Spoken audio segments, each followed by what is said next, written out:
everyone, and welcome to another Origins of Expressions. Today, we'll be going over the phrases, the ball's in your court, get the ball rolling, behind the eight ball. What do they all have in common? They're all phrases and idioms around balls. Let's get right to work and start this video.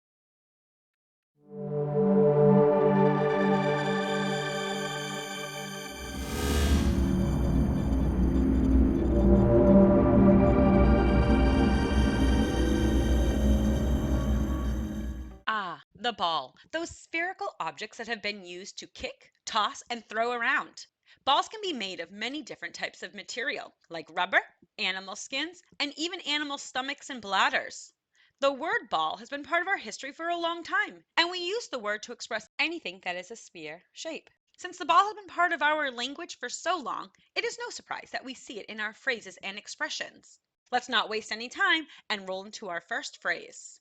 The ball's in your court. The ball's in your court means that the responsibility has passed to you, that the decision in a given situation is up to you, that it's up to you to make the next move. Well, the ball's in your court. The idiom, the ball's in your court, is derived from the sport of tennis. When the ball bounces in your court during a game of tennis, you must take action and hit it to keep the game going. The expression, the ball is in your court, expressed in a figurative sense, came into use in the 1960s. Today, we still hear this phrase. We use it to say that you have to make a decision. An example sentence is, I put an offer in for a house. Now, I have to see if they will accept it. The ball is in their court. While they wait to see if their offer is accepted, let's move into our next phrase. Get the ball rolling. Get the ball rolling means making sure the process continues and to maintain a level of interest and enthusiasm for a project. Let's keep the ball rolling. This phrase started out in the UK as keep the ball up. The two phrases had the same meaning, to keep an activity going. We first see the older phrase used in 1781 by philosopher Jeremy Bentham in a letter to George Wilson about trying to keep a conversation going. It reads, I put a word in now and then to keep the ball up. As time went on, we see it change to keep the ball rolling, and it owes its continued success to the U.S. presidential election of 1840. That election year is commonly regarded as an election that introduced all the paraphernalia of present-day elections. Things like campaign songs, advertising slogans, and different kinds of publicity stunts. The story goes, the unpopular president, Martin Van Buren, was pitted against candidate General William Harrison, who was a war hero who had fought against the Shawnee Indians at Tippecanoe. The supporters rejoiced and adopted the first known political slogan, Tippecanoe and Tyler too. A song of the same name was considered to have sung Harrison into the presidency. It went, don't you hear from every quarter, quarter, quarter? Good news and true, that swift the ball is rolling on for Tippecanoe and Tyler too. Harrison's campaign literature referred to victory balls. Not what you might expect, though. It wasn't a dance party that celebrated his famous victory, but instead it was a 10-foot diameter globe made of tin and leather, which was pushed from one campaign rally to the next. His supporters were invited to attend rallies and push the ball into the next town, chanting, keep the ball rolling. Today, we still hear the phrase keep the ball rolling to say, let's keep the process moving. Don't slow down. An example sentence is, we made good progress with the last project, and I'm hoping I can keep the ball rolling with this new project. Well, they have some work to get done. Let's leave them as we move into our next expression. Behind the eight ball. Behind the eight ball means to be in a difficult position from which it is unlikely you can escape. You're in a tight spot. Looks like we're behind the eight ball.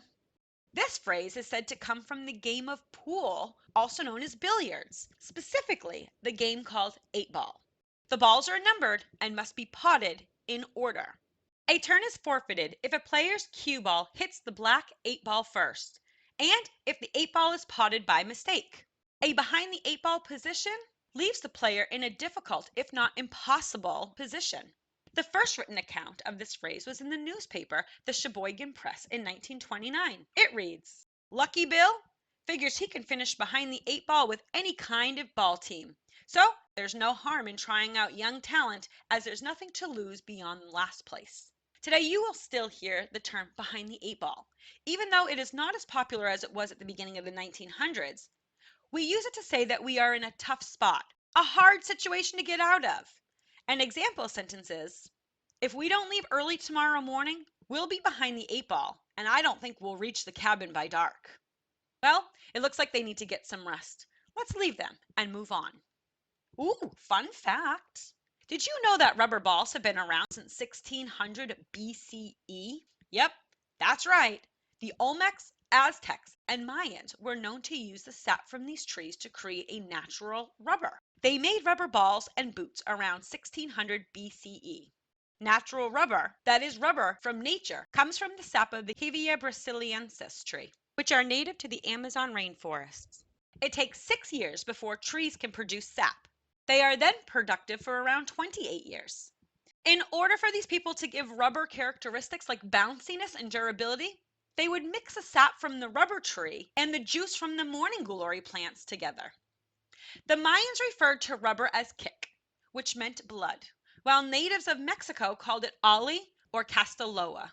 They still have a tradition of playing a ball game with a rubber ball that is thousands of years old. Wow, balls have been around for a long time. Well, that's the information that I have for you today. I hope you enjoyed learning about the origins of our idioms and phrases. I would love to have you subscribe if you did. The ball's in your court now. I made the videos. You just have to subscribe to the channel. It's quick and easy, and of course, I would really appreciate it. Oh yeah, quick question before you go.